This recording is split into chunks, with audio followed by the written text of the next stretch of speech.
Hello दोस्तों, आपका स्वागत है हमारे YouTube channel teaching video SRB में। आज मैं आप सभी के लिए इस वीवीआई क्वेश्चन के दौर में आज फिर एक वीवीआई क्वेश्चन लेके आ गया हूं, जो कि आपके एग्जाम के दृष्टिकोण से बहुत ही महत्वपूर्ण है। तो आज हम देखेंगे किरचॉफ का नियम। किरचॉफ कितने प्रकार के होते हैं, एक पहला नियम, दूसरा नियम। पहला नियम क्या होता है, तो किरचॉफ का पहला जो नियम होता है उसको हम कहते हैं कि धारा का नियम भी कहते हैं और संधि का नियम भी कहते हैं। तो फिर इसके बारे में पूरा डिटेल से जानेंगे। तो आइए दोस्तों, तो किरचॉफ का नियम क्या कहता है। किरचॉफ का प्रथम नियम, किसी परिपथ में किसी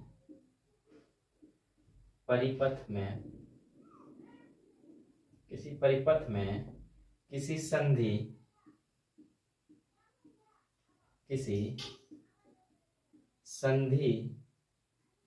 से प्रवाहित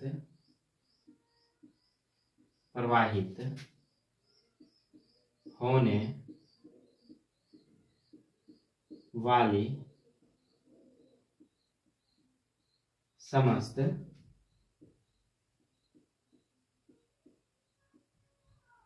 धाराओं का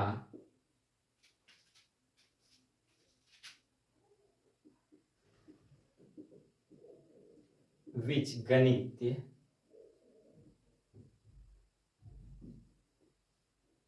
योग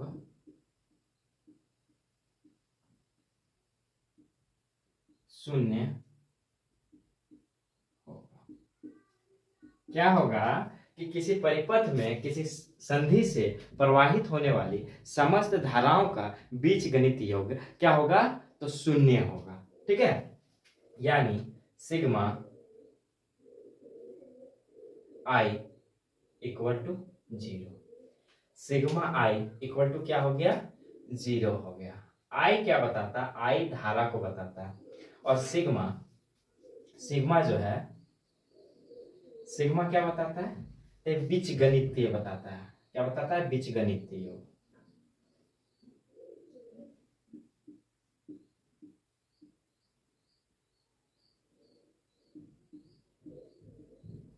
क्या बताता है, सिग्मा बीजगणितीय योग बताता है।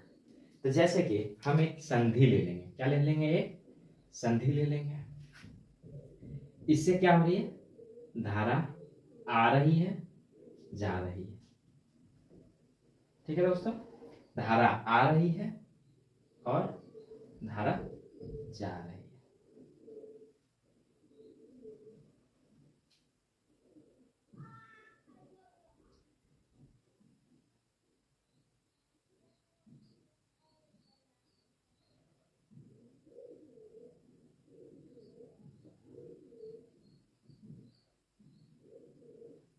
ये क्या ले लिए, संधि ले लिए जिसपे धारा आ रही है और धारा जा रही है।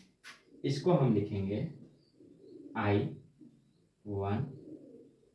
ठीक है दोस्तों, इसको लिखेंगे I2, इसको लिखेंगे I3, इसको लिखेंगे I4, इसको लिखेंगे I5, इसको लिखेंगे I6। यहां तक समझ गए दोस्तों। चलिए तो आगे की ओर देखते हैं। ठीक है दोस्तों, तो इस संधि पे आने वाली धाराओं का योग प्लस इस संधि से जाने वाली धाराओं का योग को माइनस करेंगे। ठीक है दोस्तों, तो आइए दोस्तों, तो इस संधि पे कौन कौन सी धाराएं आ रही है, तो ये देखिए I1 plus I2 plus I3। ठीक है, I3 माइनस करेंगे कौन कौन धारा है वहां से जा रही है। तो देखिए ये संधि से निकल के जा रही है I4, माइनस करेंगे I5, माइनस करेंगे I6 बराबर के 0। इसको हम लिख सकते हैं दोस्तों I1 plus I2 plus I3 equal to I4 plus I5 plus I6। ये दोस्तों हम लिख सकते हैं। ये हमारा हो गया किरचॉफ का प्रथम रूल। ये क्या हो गया? किरचॉफ का प्रथम रूल। अगर आपको यहां से क्वेश्चन पूछ दिया जाए ऑब्जेक्टिव के रूप में कि किरचॉफ का प्रथम नियम किस पे आधारित है, तो किरचॉफ का प्रथम नियम जो है भैया वो आपका आधारित है आवेश के संरक्षण सिद्धांत पे। किस पे आधारित है? आवेश के संरक्षण सिद्धांत पे। ठीक है दोस्तों, अगर आपसे यहीं पे ऑब्जेक्टिव में पूछ दिया जाए कि I1 धारा का मान को I1 ही रहने देते हैं, I2 का मान 2 ले लेते हैं, I3 का मान 6 ले लेते हैं, I4 का मान 6 ले लेते हैं, I5 का मान 2 ले लेते हैं और I6 का मान 4 ले लेते हैं। ठीक है, तो चलिए दोस्तों देखते हैं कैसे हल करेंगे। तो कैसे हल करेंगे? जो भी बिंदु यहाँ पे मिलते हुए दिख रहा है सबसे पहले उसको हम क्या करेंगे? जोड़ लेंगे। जो भी संधि पर मिलता हुआ दिख रहा है, तो कौन कौन सा दिख रहा है? तो I1 प्लस I2 का मान क्या है? 2 प्लस I3 का मान क्या है? 6 है, इक्वल टू जो बिंदु से यानी संधि से निकलता हुआ जो दिख रहा है उसको क्या करेंगे? माइनस करना है। तो I4 कितना है? 6 है, प्लस I5 कितना है? 2 है, प्लस I6 कितना है? 4 है। ठीक है दोस्तों, अब सबको ऐड कर लेंगे। तो I प्लस 8 इक्वल टू आ गया 6 4 10 2 12 आ गया। ठीक है दोस्तों, अब हम क्या करेंगे? I इक्वल टू क्या हो जाएगा? इस 12 में से इस 8 को माइनस कर देंगे, तो I इक्वल टू हमारा आंसर क्या आ जाएगा? 4 आ जाएगा। ठीक है दोस्तों, इस प्रकार से आपको क्वेश्चन पूछ। तो आइए दोस्तों अब हम देखेंगे किरचॉफ का द्वितीय नियम। किरचॉफ का द्वितीय नियम को और किस नामों से जाना जाता है? तो किरचॉफ के द्वितीय नियम को हम बोल्टता का नियम, बंद पाशा का नियम भी कहते हैं। क्या क्या कहते हैं? बोल्टता का नियम या बंद पाशा का नियम भी किरचॉफ के द्वितीय नियम को कहते हैं। तो किरचॉफ का द्वितीय नियम होता क्या है भैया? आइए देखते हैं। किरचॉफ का द्वितीय नियम कहता है कि विद्युत परिपथ में प्रत्येक बंद पाशा के विभिन्न भागों में क्या? तो विद्युत परिपथ के, ये हमारा जो विद्युत परिपथ है इसके प्रत्येक बंद पाशा यानी यहाँ देखिए पहला पाशा ये हो गया, दूसरा पाशा ये हो गया। ठीक है, प्रत्येक बंद पाशा के विभिन्न भागों में बहने वाली धाराएं क्या हो गया? ये हो गया धाराएं, तथा उनके संगत प्रतिरोध, ये उनका क्या हो गया? संगत प्रतिरोध हो गया। ठीक है, उनका संगत प्रतिरोध के गुणनफल का बीजगणित योग जो होता है इस पासे का लगे विद्युत वाहक बल, यानी ये विद्युत वाहक बल के योग के बराबर होता है। यानी कहने का मतलब क्या है कि ये जो बीजगणितीय योग जो होता है, बीजगणित, ये आवेशों और प्रतिरोधों का गुणनफल जो होता है बराबर होता है इसके बीजगणित के। तो ये बराबर होता है आपके विद्युत वाहक बलों के। यानी आपका यहाँ पर हो जाएगा sigma IR equal to sigma E। बस यहाँ सॉल्व हो गया किरचॉफ का द्वितीय नियम। ठीक है, बस यही है। अब आगे देखेंगे यानी इसमें देखेंगे, पासा में देखेंगे। तो अब पासा एक को देख, बंद पासा एक के लिए। तो बंद पासा एक हमारा किस प्रकार है? तो बंद पासा एक कुछ हमारा इस प्रकार है।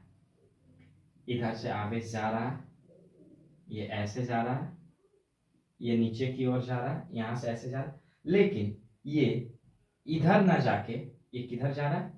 ये इधर ही जा रहा है। बस इसी के कारण यहाँ पे हमको माइनस करना पड़ेगा। यानी जैसे देखिए बंद पाशा एक में देखिए तो आवेश हमारा क्या है? आवेश I1 इंटू हमारा प्रतिरोध क्या है? R1 माइनस हो जाएगा हमारा क्या? तो I2 इंटू R2 और इसके बराबर हो जाएगा, इसके बराबर क्या हो जाएगा? तो विद्युत वाहक बल यानी E1 माइनस के E2। ये हमारा हो गया बंद परिपथ एक के लिए। अब हम देखते हैं बंद परिपथ दो के लिए। बंद पासा दो के लिए, बंद पासा किसके लिए? तो दो के लिए।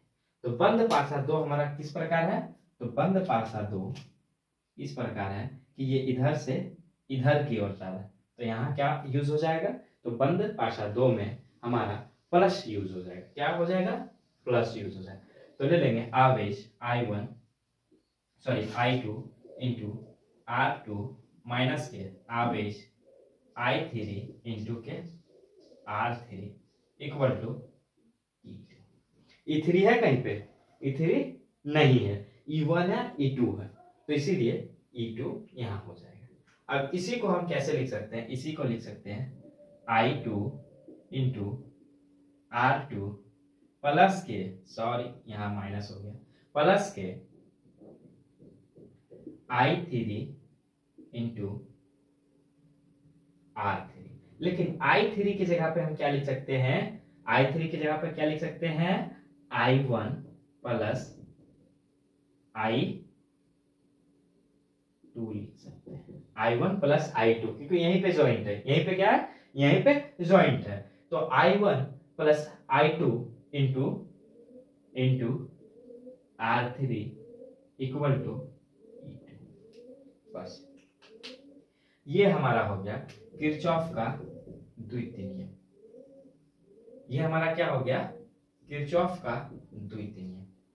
किरचॉफ का जो द्वितीय नियम है वो ऊर्जा संरक्षण के सिद्धांत पर कार्य करता है। किरचॉफ का द्वितीय नियम जो है वो किस पे काम करता है, तो वो ऊर्जा संरक्षण के सिद्धांत पर कार्य करता है। अगर दोस्तों आपको ये हमारा वीडियो अच्छा लगा हो तो लाइक करें, कमेंट करें, चैनल पर आए तो सब्सक्राइब करें। मिलते हैं अगले वीडियो में, तब तक के लिए धन्यवाद।